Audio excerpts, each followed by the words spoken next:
നിസ്കാരത്തിന്റെ നാലാമത്തെ ഫർള് ഫാത്തിഹ ഓതലാണ്. അതിൽ ധാരാളം വിഷയങ്ങൾ നാം ശ്രദ്ധിക്കേണ്ടതുണ്ട്. ഒന്നാമത്തത്, ഓതുന്നയാൾ ഫാത്തിഹയുടെ ഓരോ അക്ഷരങ്ങളും കേൾക്കൽ നിർബന്ധമാണ്. ഫാത്തിഹയിലെ അക്ഷരങ്ങളും ഉച്ചാരണങ്ങളും ശബ്ദങ്ങളും നാം സൂക്ഷിക്കണം. എടുത്തു പറയാനുള്ളത് അലൈഹിം വലല്ലാലീൻ. ഇവിടെ പലരും ഓതുന്നത് അലൈഹിം വ, അതായത് മീം മറയുകയാണ്. ഇവിടെ ഇദ്ആമും ബിഉന്ന എന്ന രൂപത്തിലാണ് നമ്മൾ എല്ലാവരും ഓതുന്നത്. എന്നാൽ അവിടെ ഇൽഹാർ എന്ന രൂപമാണ്. വെളിവാക്കണം വ്യക്തമായി തന്നെ മീമിനെ, അലൈഹിം വലല്ലാലീൻ. പക്ഷെ നമ്മൾ ഓതുമ്പോൾ വ്യക്തമായി ഓതിയില്ലെങ്കിൽ ഫാത്തിഹ തന്നെ നമുക്ക് നഷ്ടമാകും. ശ്രദ്ധിക്കുക. ഫാത്തിഹയിൽ മൂന്നാമതായി നാം ശ്രദ്ധിക്കേണ്ടത് മദ്ദുകളാണ്, അതായത് നീട്ടേണ്ട സ്ഥലങ്ങൾ. ഫാത്തിഹയിൽ ഒരു സ്ഥലത്ത് മാത്രമേ നീട്ടൽ നിർബന്ധമുള്ളൂ, അവിടെ മദ്ദുൽ ലാസിമാണ്.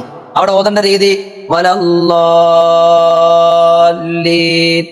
ഇവിടെ 3 അലിഫിന്റെ ഖദർ, അതായത് 6 ഹറക്കത്തിന്റെ ഖദർ നീട്ടൽ നിർബന്ധമാണ്. നീട്ടിയില്ലെങ്കിൽ ഫാത്തിഹ നമുക്ക് നഷ്ടമാകും. ഫാത്തിഹയിൽ നാലാമതായി നാം ശ്രദ്ധിക്കേണ്ടത് നമ്മുടെ മഖ്റജുകളും ഫത്തവും കിസറും അക്ഷരങ്ങൾ വരെ ചിലപ്പോൾ മാറിപ്പോകലുണ്ട്. അങ്ങനെ മാറിയാൽ അർത്ഥം മറ്റു പലതുമാകും. അത് അപകടമാണ്, ശ്രദ്ധിക്കുക. ഫാത്തിഹയിൽ പിന്നെ പലരും ശ്രദ്ധിക്കാത്തൊരു കാര്യമാണ്, ബിസ്മ ചൊല്ലി ഫാത്തിഹ ആരംഭിക്കും.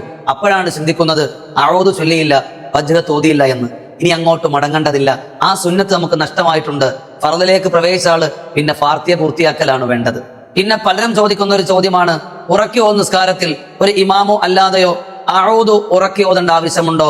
അഊദു ഉറക്കി ഓതേണ്ട ആവശ്യമില്ല. ബിസ്മി മുതലാണ് നാം ഉറക്കി ഓതേണ്ടത്.